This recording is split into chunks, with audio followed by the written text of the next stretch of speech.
So today I'm not at work, I am off to the Marlow factory. We've got about a 2-hour drive. Yeah. So we are currently 10 minutes away. That drive was a lot longer. That drive was a lot longer than it was supposed to be, just because it was shite. But yeah. And everything also has. So this is made out of recycled bowls.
Pull people off the ground. Yeah.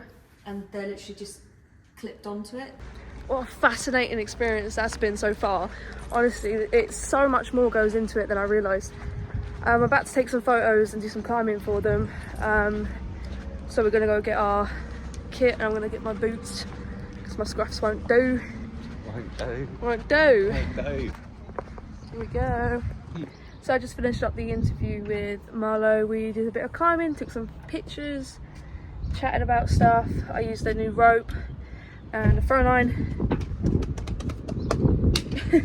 I'm now just going to change out my boots and then we're going to drive home. But that was such a fascinating experience, honestly. I would just recommend it to anyone. How cool is that on the way out?